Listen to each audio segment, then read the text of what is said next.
Good Monday, everybody. It is I, Brendan Traxler, again with another short episode of Colonize the Ocean. This is June 29th, 2026, and we're going to talk about legally what it looks like to put an underwater habitat underwater. And there's a lot that goes into it, especially really it boils down to where you're going to put it. And that really is a big portion of all of it, because if you're going to put it in the United States coastal waters, you've got a lot of regulations you got to jump through. You're going to put it in international waters. Like, it depends upon the nation who owns the waters around there, which really boils down to your number one question, because local jurisdiction ends up defining a lot of the other steps you have to jump through under there. So, where do you start? Obviously picking a location or finding a good location, one that's preferably friendly to what you're trying to do. ASC, a long-term ocean is it, but we figured let's start somewhere central, freshwater United States, that might be a little bit easier on the legal front, and we'll get to why that is here in a second. But you have to look at your permits, your environmental permits, your construction permits, your if it's the waterway of navigation, your seabed lease, your coastal development permits. There's agencies that have to get involved, like I said, here in the United States. Coast Guard, I think even NOAA even gets involved with it. State laws. Then there's different laws and rules that have come in that may affect it as well. So there's a lot that goes into when you start looking at that here in the United States. So a lot of people are like, well, let's build outside the United States, and that makes a lot of sense. Honestly, it does.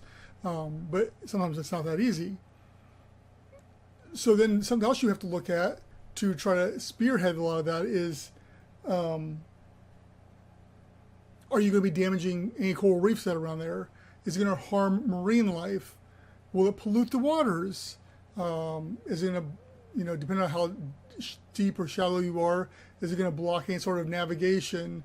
Or if it's like a fishing area, is it going to damage the fisheries around those areas? All these type of things come into play. The environmental impact is probably almost on the same level as where you place it when trying to judge an underwater habitat. That's why ASC is more heavy on like a private lake or a quarry or something along those lines to get started off with the prototype, because it becomes a whole lot simpler. It basically boils down to who owns it. Who owns it? Is it a state? Is it privately owned? The red tape you have to jump through as far as, is there any local zoning that's going to restrict it? Building permits, environmental guidelines become a whole lot simpler. And really at that point in time, you just look at what type of liability insurance are you going to need, an agreement with the people and stuff like that may be entering and working on it and staying there. So really ownership, state regulations, etc., and it becomes a whole lot simpler. We've covered the actual habitat itself and where it goes and stuff like that, but then there becomes a whole, like I said, liability aspect of the people who are staying there. What does that look like? What type of insurance do you have to have on that?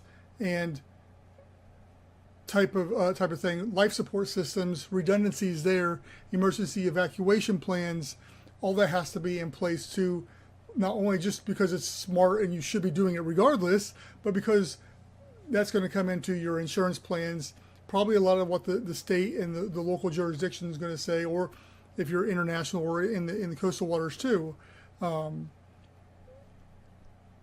So that's basically the gist of what you have to look at, that can shove into a 5-minute podcast here about that. It's definitely something to dig into deeper, and I think I probably will. But I wanted to throw that out there as something I've been thinking about, that as when I was talking to this location here in the United States, that was one of the questions that said, hey, what are you doing as far as legal goes? I'm like, well, I've got a lot of that figured out. We can talk about that when we get a little bit closer. But a lot of it boiled down to are you? And I need to know ownership and all that kind of stuff so we can start figuring all that out. So that's where we're kind of at. That's where ASC is kind of at. But that's where you may be at too. If you are dreaming of underwater habitats, if you're wanting to build one day, if you're thinking, hey, I see what you're doing, I like it, I want to do that too, then hey, here you go. There's some little quick steps, little things you need to be taking into consideration in your mind on where to build, how to build, and other loopholes you're going to have to jump through when it comes to that. And because of that, we're going to have a Patreon poll like we do every week. Last week I discussed the difference between ambient pressure and 1 atmosphere underwater habitats, and that was kind of what the poll was about. It was basically, which underwater habitat would you prefer to, or do you think is going to win long run, or would you prefer to have, type of thing. And so I broke it down into basically 3 or 4, which was ambient pressure, which, if you don't remember, ambient pressure was it matches the pressure from the outside, so it makes coming and going a whole lot easier. 1 atmosphere, which means it keeps the habitat as the same pressure as the surface, so that you can come and go like anywhere else quickly. I guess the coming and going on the ambient is in and out of the habitat to scuba dive, but if you want to come and go to land, you want 1 atmosphere. Or a hybrid system that incorporates both of those with maybe like a diver lockout system and stuff. Or the 4th option was, it's just too easy to tell on that. But I don't think it's too easy to tell. All this stuff has been experimented. We know what works, we know what doesn't work. And so the answer that the majority had was hybrid system. And long term, I think that's what you're going to have. Ambient pressure, I think, is the easiest. 1 atmosphere is the best, but for those people that want to experience a little bit of both worlds, the hybrid system is the way to go. So with that being said, hop on over to patreon.com/Atlantis Sea Colony to take our weekly poll, and we will see you back here next week. Thanks.